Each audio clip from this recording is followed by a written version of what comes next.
Warning: some contents may be disturbing. Viewer discretion is advised.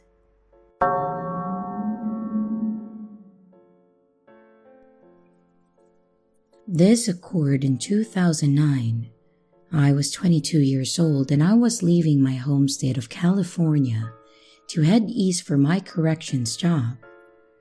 I was driving down the loneliest highway portion of the route, and it was around 3 a.m. on a Sunday.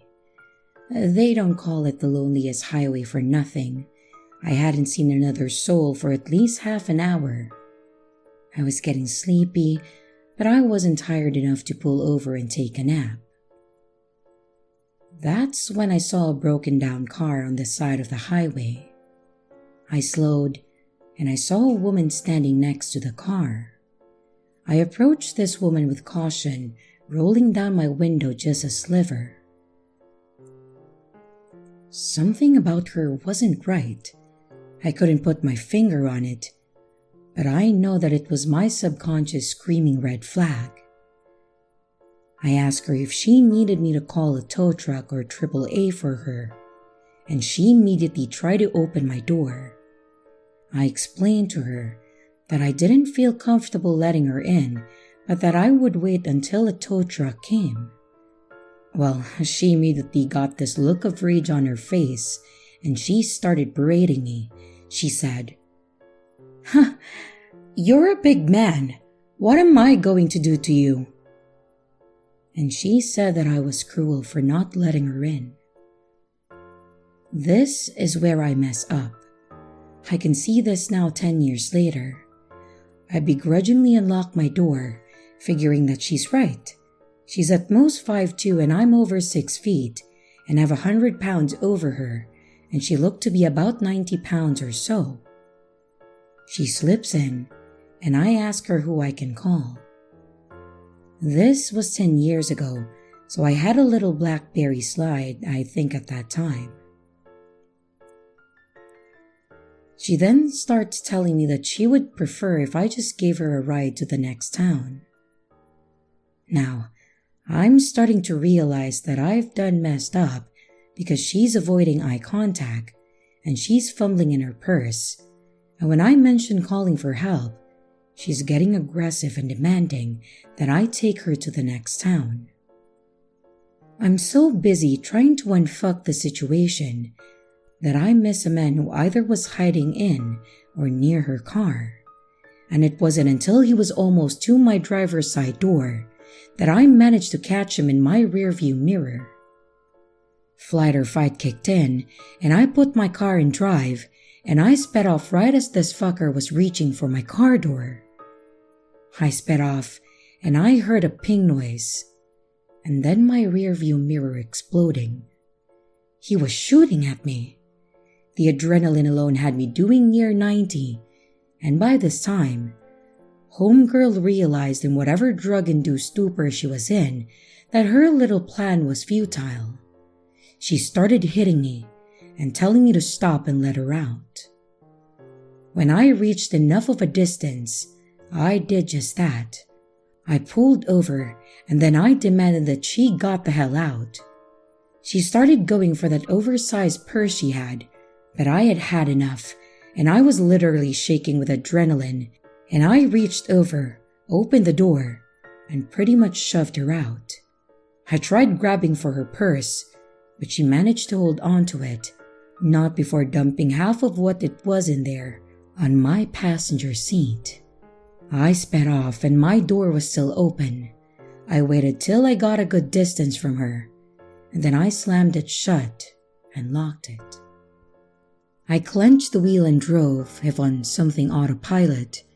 It wasn't until later that morning that I pulled into a Denny's, and did I realize how close I was to pretty much dying. I had a good cry, and then realized a bunch of her things spilled onto my passenger seat. Most of it was nasty wadded up napkins, a few tubes of lipstick, and also drug paraphernalia. I had considered calling the cops or finding a highway patrol officer. I did do something stupid. I tossed all of her things that had fallen into a trash bag, and then I threw them away. At that time, I had a dream of becoming a cop, and I knew that if I got caught with drug paraphernalia, then that dream would be impossible. I didn't think they would believe me that the drug paraphernalia wasn't mine. I noticed a cop at the gas station across from the Denny's, and then I told him what happened. He pretty much berated me for pulling over and then letting her in. He did say, though, that he would look into it, but I doubt that he did. I was so shaken that I pretty much picked at my pancakes, and then I left to continue on my way. I never did replace that mirror, and I ended up selling my car, as where I lived didn't require me to have one. Till this day, 10 years later, I hesitate to stop and help stranded motorists.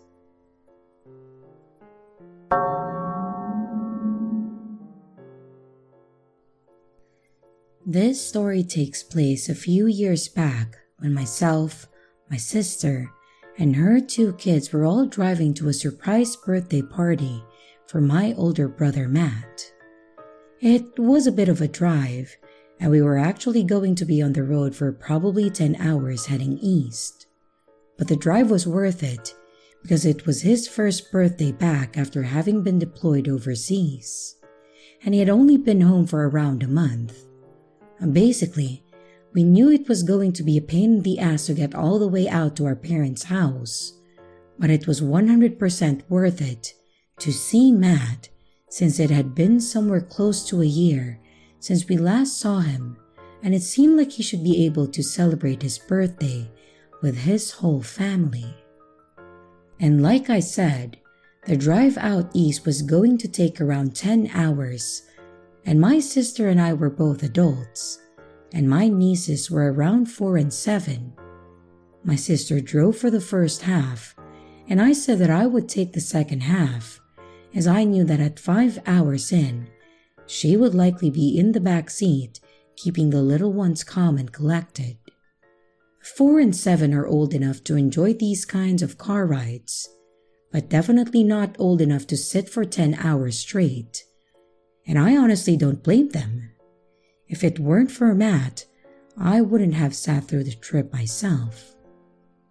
We got through my sister's half without any issue, and by the time I was getting behind the wheel, it was starting to get dark out. My sister sat in the back with the nieces, and somewhere around an hour or 2 into my half, she ended up falling asleep.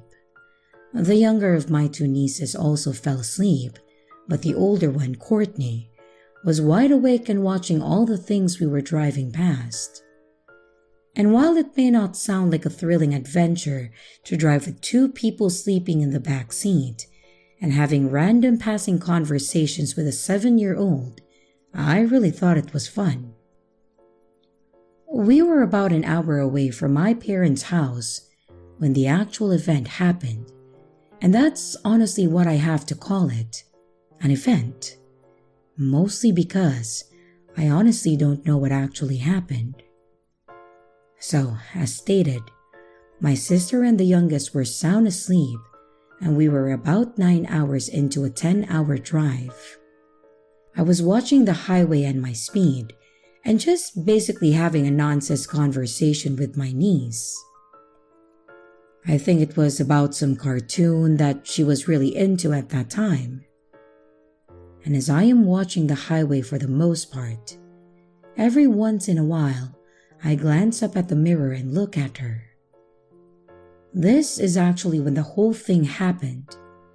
I looked up in the mirror and said something to her. Then I glance back down and I see what I can only explain as an absolutely blinding white light. As soon as my eyes hit forward, I saw this seriously bright and all-encompassing flash of white. My first thought was that it was an oncoming car or something like that. But I just remember that immense and horrible sense of panic flooding through my body. What was weird, whatever it was, I never hit it. I thought that we were going to smash into it, and I remember screaming. Hell, I even recall hearing my niece screaming. But it apparently never happened. It kind of felt like whatever that moment in time when I saw the light, it kind of hung there for a moment and then reset back to me on the road, driving like normal. I didn't swerve, I didn't slam my brakes, and I apparently didn't scream because the other two never woke up. I went from staring down an alarmingly bright light in front of me going 70 down the highway, certain that I was on a collision course with whatever the hell it was, to driving like normal with nothing in front of me. Of course, that feeling of terror didn't pass, and I was still running high on adrenaline when I came back to reality. I pulled the car over to the side of the road and I tried to take deep breaths. When I stopped the car, my sister obviously woke up asking if we were at the hotel yet. I told her no, and that I just needed to take a moment to catch my breath. She asked if something happened, and before I could even respond, my niece starts telling her that we were talking about the cartoon, and then there was this really bright light in the middle of the road that just randomly disappeared. Her version was probably cuter and more detailed at that time. This actually made it worse though, because she confirmed what I saw. I saw all of this unfold and she saw it too, which confirmed that I didn't fall asleep or have one of those micro nap things that you can have while driving. I legitimately saw this huge white light in the middle of the highway. And unfortunately, there is no way for me to explain the whole resetting thing. So I just left it at what she said. I told my sister that I wasn't sure what it was and that it just freaked me out a little bit. Nothing else happened the rest of the way. We all stayed awake and chatted for the last 40 minutes or so. We then got there and had a great time. And while the party was certainly the highlight of the whole event, that was seriously a road trip that I'm not likely to forget anytime soon.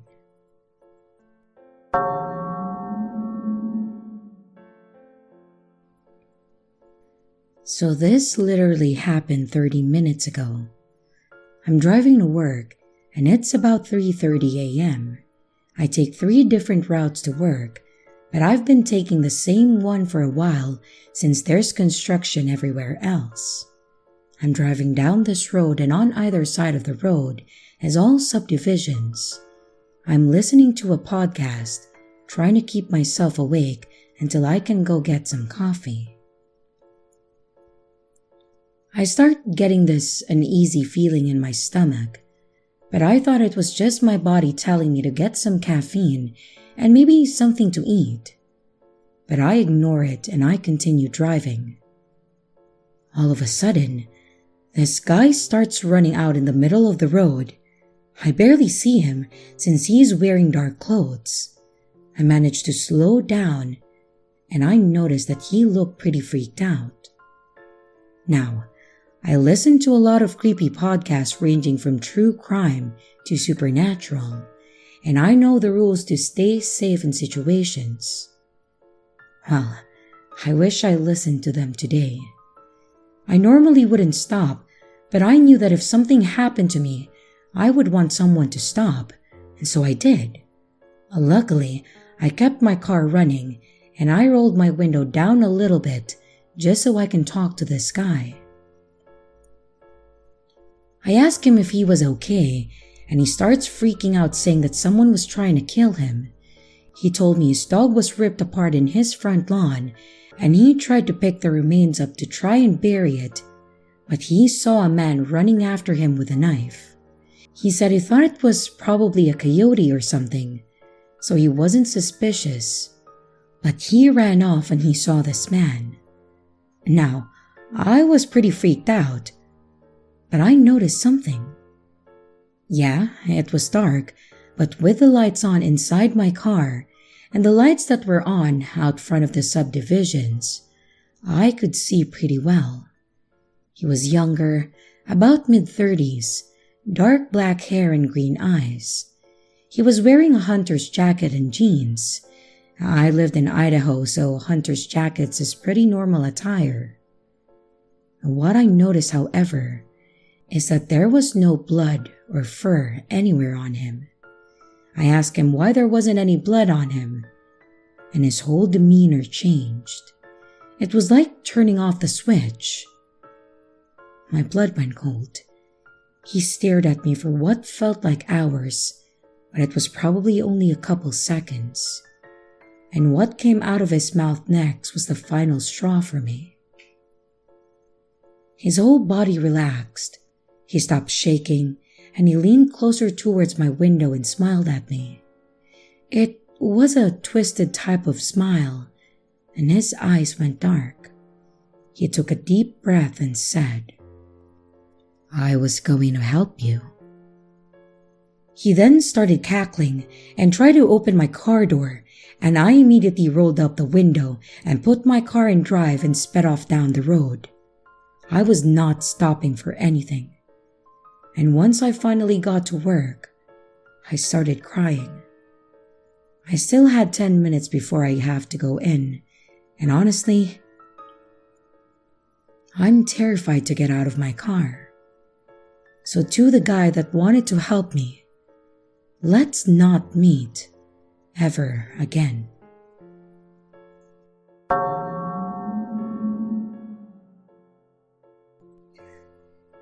This happened a few years ago during a hiking and camping road trip that my sister and I were taking during my last summer vacation.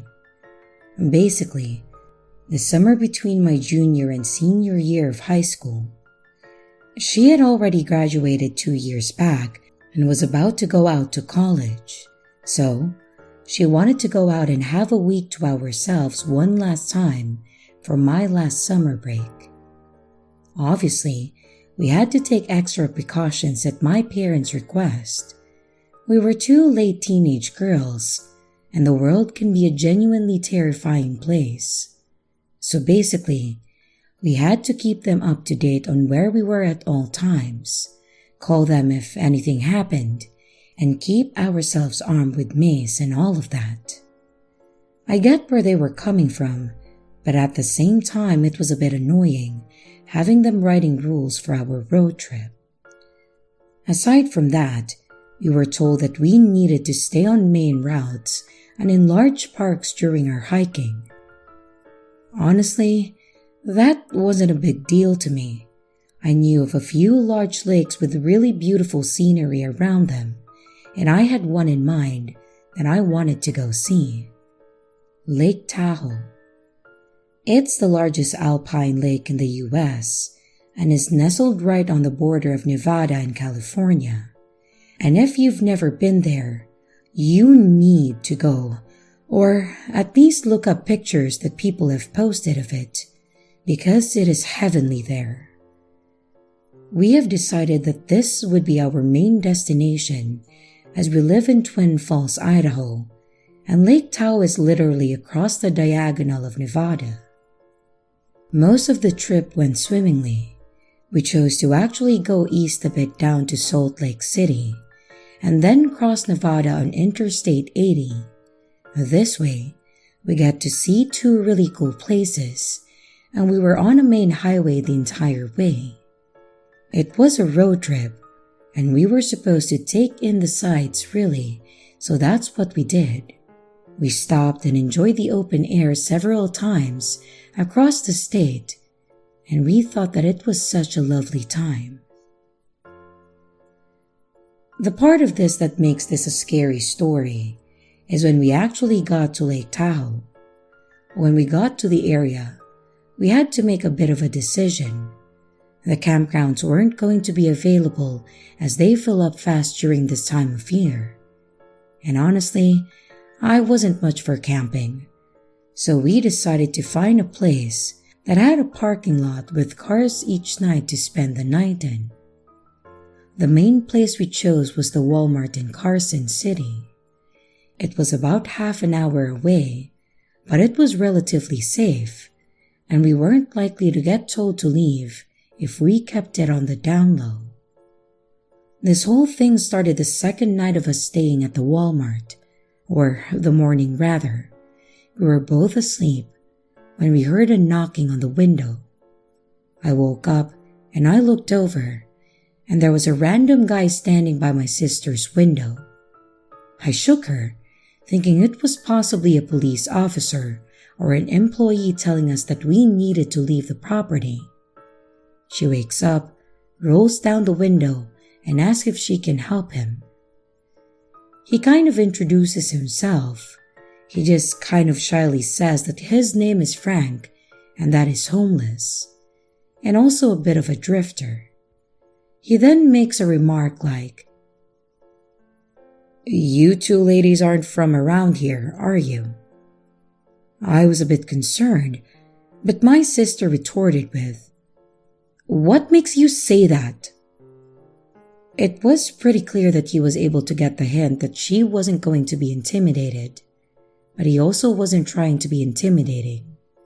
He kind of laughed and just said, "Oh, well, your license plate says Idaho, and you're sleeping in a Walmart parking lot." That kind of dropped my sister's defenses a bit, mostly because her aggression was a bit unwarranted and, well, a bit dumb. Anyways, this interaction ended up with him asking us if we were heading back up northeast to Idaho. We told him that we weren't, and that we were going to be in the area for a few more days, and that we were spending a lot of our time at the lake. He seemed to be a bit annoyed, but then asked if he could catch a ride out to the lake with us this morning, and that he would give my sister $20 if we could get him there, and that's all he would need.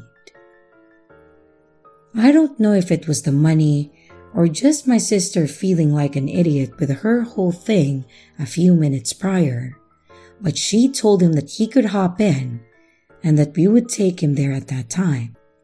I just kind of stared at her like, "What the hell are you doing?"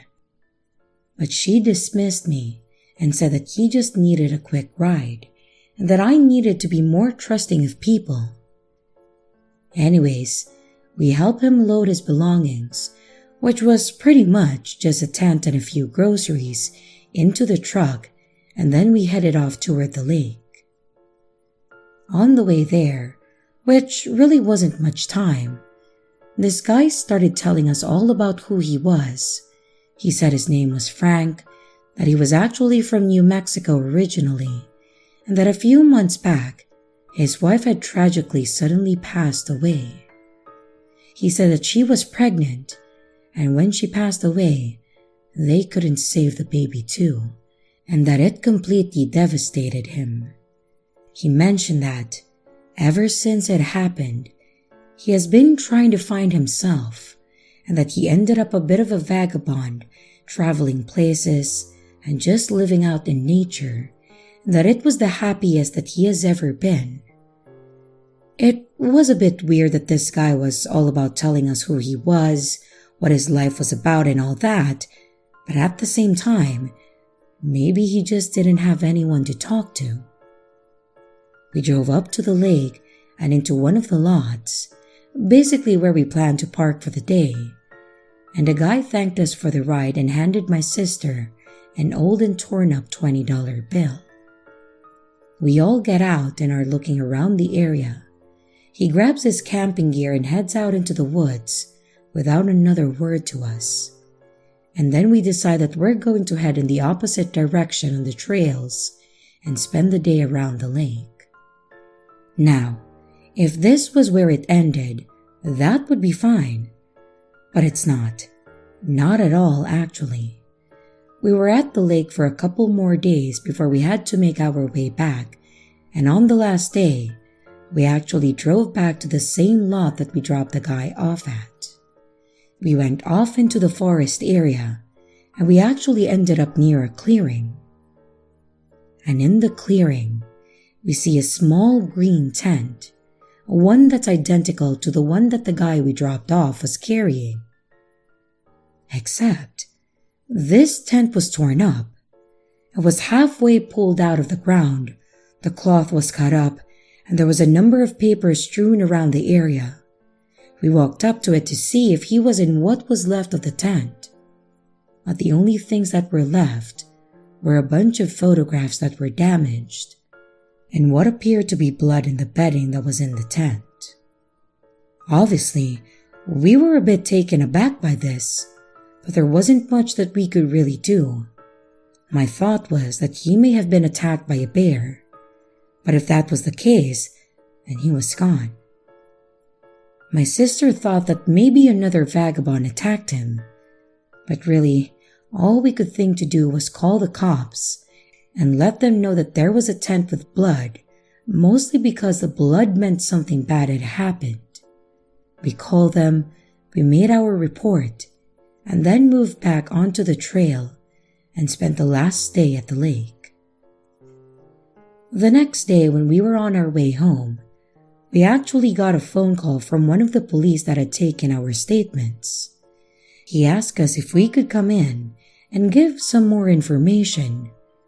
But unfortunately, by the time he called, we were already several hours back into the state, and turning around would set us back by almost the full day. Thankfully, the officer understood and asked if we would just conduct the interview over the phone. My sister pulled over, she put her phone on speaker, and we had a quick conversation with the officer. It was pretty standard as far as conversations go. He asked us if we knew the individual that owned the tent that we had reported. We informed him that we didn't know anything beyond his name being Frank and that he was homeless. He asked us how we knew the individual, or more so how we had met the individual. We told him that he asked for a ride from the Walmart down the lake, and the more questions he asked, the more it felt like he was trying to associate us with him, and I ended up basically just telling him that we really didn't know this guy, and we had only seen him that one time, and that we had no idea where he was. That's when he dropped the bombshell on us. They knew where he was. They actually found his body in a shallow section off the lake in a small cove. He informed us that they went out to look after we called it in, and after doing a sweep, they found him floating in the lake. He then informed us that the blood in his tent appeared to be his, and that his cause of death was being listed as suicide. It had appeared that he had injured himself and then wandered into the lake and drowned. He then informed us that Frank was actually wanted by the police back in New Mexico in connection with his wife's death. Apparently, they believed that he had killed his wife and their unborn child, and they had been looking for him ever since. The purpose of the call was to basically clear us and make sure that we didn't really know this guy, and satisfy the investigators that we didn't have anything to do with his death. So yeah, that's the story of the one time that I went to Lake Tahoe and the last time that my sister and I took a road trip. Also, the last time that she gave a ride to someone that she didn't know. Thankfully, he didn't seem like an absolute psycho, but the fact that he was wanted in connection with his wife's death really freaks me out, especially since I was sitting right in front of him. It's actually almost terrifying how normal he seemed, especially considering what he'd done and how he was living his life. As for why he ended his own life, my guess is that he couldn't take it anymore, and that the lake was just the right opportunity. It's an unfortunate situation, and I don't think that I'll be forgetting my summer at that lake for a very long time.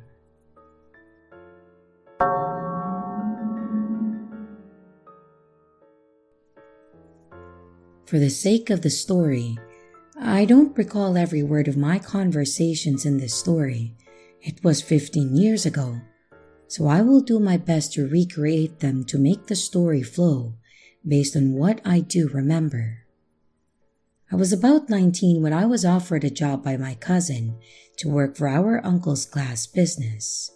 They install giant glass windows in tall buildings and skyscrapers. Not that it's too relevant to the story. The catch to the job was, I had to temporarily move to Destin, Florida from Tampa.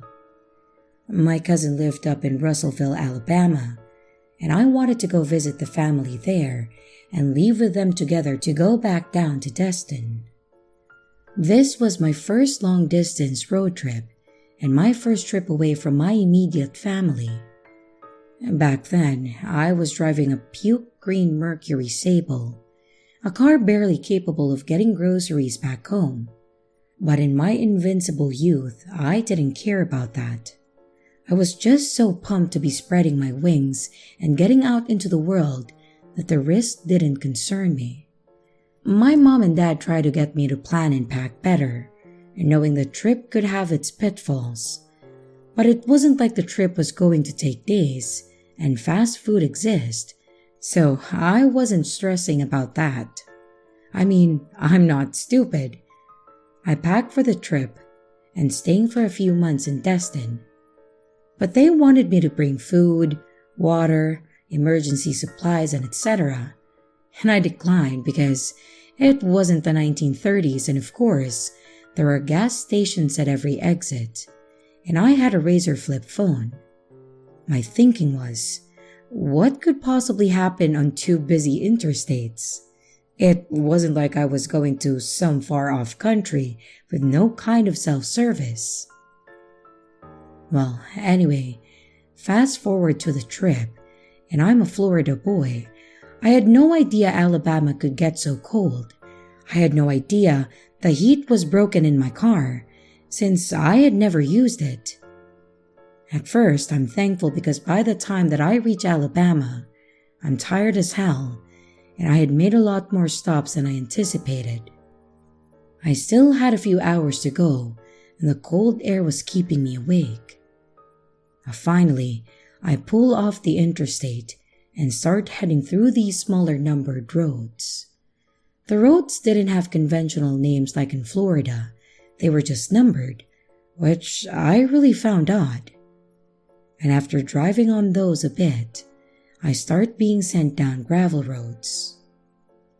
This was the days of MapQuest, so I didn't have a GPS guiding me through just paved roads or rerouting me around roadblocks. I was starting to get hungry and thought back to my parents telling me to pack food. I should have listened. The sketchiest thing with MapQuest was that you just printed out the directions. You didn't have a map to fall back on, so going out of your way to find fast food and an exit came with the potential of legitimately getting lost. So I had passed a few signs telling me to turn off for food because I was tired and I didn't want to chance it. Instead, I was looking for something off the side of the road that I could easily pull in and pull back out with no fuss. And more importantly, no risk of getting lost. My prayers were answered a little down the road when I saw a beat-up old country grocery store on my right-hand side. It didn't even have a name. It just said, "Grocery," across the front of the white building. I pulled in because the light shining across the grocery sign was on, but I found it odd that most of the lights inside were off. This gave me the creeps a little, but it didn't stop me from going up that door. I was starving, and maybe this was a 24-hour place. I saw a shadow move across the back of the long aisles as I approached the glass door, and surprisingly, it opened. At this point, I half expected them to be closed, well, mainly due to the lack of lighting inside, and I hoped an owner would take pity on a tired traveler and let me grab some snacks. I called out, Hello? No one answered. I said something along the lines of, I saw you when I pulled up and I was hoping you're still open. Again, no answer. Now, this was really naive of me, but I assumed that maybe the owner was older and couldn't hear me. Or maybe he was deaf, so I went further back into the store. It honestly didn't smell great inside, and I hoped they had at least some chips or something. At least those were sealed. And then suddenly, a man emerged from the back and said, I'm so sorry. We were just about to close. How can I help you? He asked with a smile. He nearly made me jump out of my skin at first, but he seemed friendly enough. Not the old man that I was picturing, but actually a younger guy, maybe in his 30s. Yeah, I just came up from Florida. It's really been a long drive. I was hoping you guys had something to eat for the trip. Oh, we have plenty. What are you looking for exactly? He said, without taking his eyes off of me. The guy had a weird unblinking stare that put me on edge. But what made me the most uncomfortable was his smile. He smiled big, but his eyes never moved. As in, the only way you could tell he was conveying an emotion was by looking at his mouth. The rest of his face stayed the same. And most people you could tell that they're smiling, even if their mouth was covered, because you smile with your whole face. But not this guy. Just some chips, maybe a Coke. Do you have Doritos? I said. Of course, he said, walking past me. He locked the door behind me before turning and smiling. Well, we don't want anyone else walking in. He chuckled. Him locking the door was creepy, but I shrugged it off because the reasoning was sound, even though it felt really off. Follow me, the guy said, as he walked towards the back of the store. I was young, but I should have been smart enough to know that the store owners generally don't give their customers a tour around of the store. But I had lived a pretty sheltered life, and I could feel that something was off, but I didn't want to offend by asking questions like, what's that smell? We get to the back of the store, to where those plastic flaps hang that separate the customer's side and the back end. When the man sticks his hand through, parting the plastic and says, right this way. Now, alarm bells are starting to go off in my head, especially as he starts looking around and past me, like someone who is selling drugs and watching out for the police. Back there? I ask, and I start to back up a little. That's when I notice Chips beside me on the aisle. The guy noticed me see the chips and says, yeah, back here. We got our good stuff in the back. You can come take your pick. And by this time, I find the source of the buzzing. Flies are flying over the meat section, and the dim light reflecting off the packaging lets me know that it's been sitting there for a while. I'll just take this if that's all right, I said nervously as I grab a bag off the shelf next to me, and I start backing up towards the door. No, trust me, those are no good. I have way better stuff back here. He smiles, gesturing for me to head back. I fake patting my pockets and say, oh man, I forgot my wallet in my car. I'll be right back. As soon as the words left my lips, I spun around and did a light jog to the front, increasing with speed as I approached the door. I make it to the door and twist the lock a couple of times until I hear the click. I push the door open and I turn back to look at where the man is, but he's gone. I jumped into my car and I sped out of the parking lot, and I didn't stop again until I reached my cousin's house. And here's the riddle for this video. Hello everyone, it's your creepy sister here. Thank you so much for watching the video. I really appreciate each and every one of you. But I would also like to thank my amazing patrons, my top tippers, and my dearest channel members. Thank you very, very much. I really appreciate it with all of my heart. If you want to support the channel further, you could also choose to become a patron, a tipper, or a channel member. But remember, it's appreciated, but never a requirement. I would also like to announce that we have merch now. The link is in the description of the video, along with all my other social media links, like my Discord server, Twitter, Instagram, and others. You can connect with me and send your stories there. And don't forget to like and subscribe if you haven't yet, and comments are highly appreciated. And remember, your fear feeds me.